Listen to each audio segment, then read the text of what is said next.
What is going on, everyone? Scions here with the Everyday Grind. Up above, November 23rd, 2021. This year, Final Fantasy XIV Online's release date for Endwalker, their next expansion.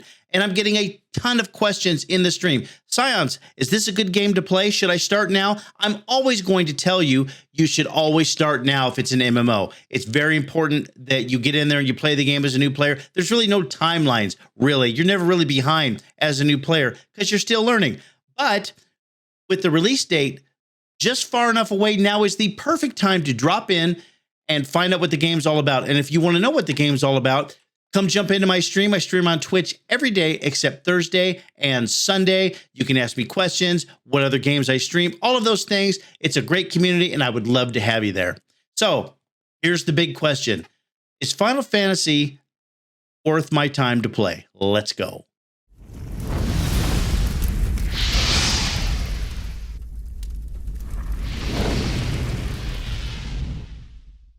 Final Fantasy XIV Online tells us that they have over 22 million players from all over the world playing this game. They currently have 4 expansions, with another one on the way coming this November 2021 called Endwalker. The game offers player housing, an intensive profession system, a fashion or what they call a glamour system, where you can change what your character wears, how your character looks at any point in the game. The game also has dungeons and trials or raids that change in difficulty depending on your skill level. Also, they have 10 jobs or classes for you to choose from and 80 levels for your character. The big quality of life here is that you can have all the jobs, all the professions on one character. No need for a ton of alts. You can if you want to make another race, but you can have all of the things on one character. It's glorious. And the game has a huge amount of quests. Let's start with the questing. As an MMO player for over 10 years, there are certain types of questing that I personally like.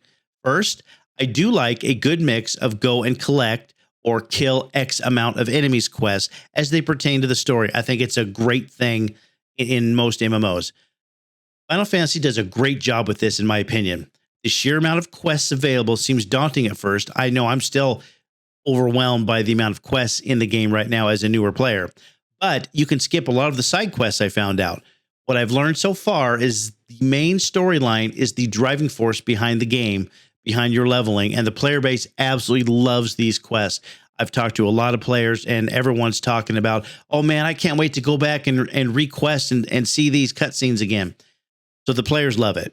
If you get stuck at a roadblock and you're not able to pick up the next set of main story quests, there are a ton of side quests for you to pick up so that you can level up and you can continue on with your main story quests.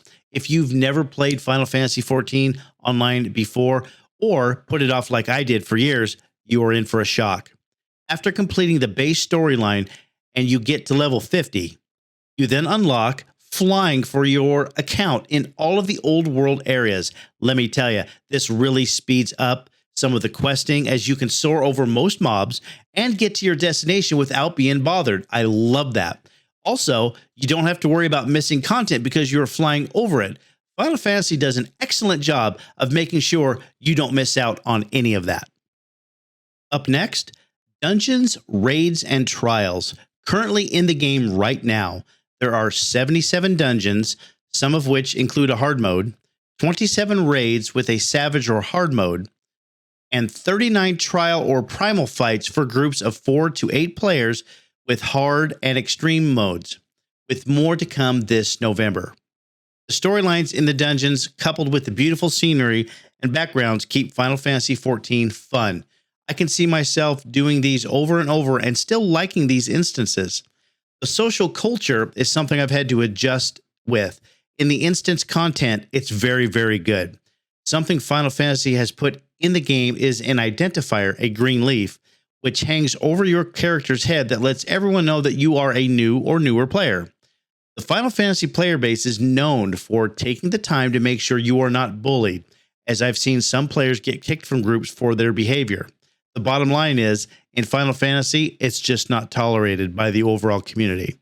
I had zero issues with players calling me out on what I did not know or not knowing where to go as I was tanking here in this dungeon.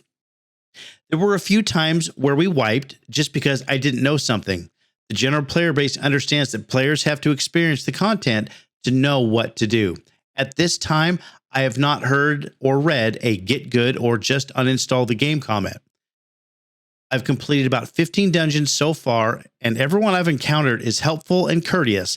That doesn't mean I won't run into some less than stellar experiences, but by and large, the community in this game is excellent. I found the mechanics in these dungeons are varied, which I really liked. I have not found them overly hard or challenging, however, but I have not jumped into some of the hard modes. Most of the routes in the dungeons are straightforward, and cutscenes before each boss give these dungeons some extra flair. Lastly, let's talk about the storylines. I cannot tell you how impressed I am that Square Enix has managed to put some kind of cutscene everywhere. I mean, they're everywhere. There is always dialogue when picking up a quest or finishing a quest. Some are voice acted and some are not. The story follows your questing and is a big part of why it takes so much time to level. I think this is a great way to get your player base engaged in the game, as if you're like me, they will want to know how the story plays out. A quick note, if you are in a questing group or an instance group, you are encouraged to watch the cutscenes as a part of you being a new or newer player.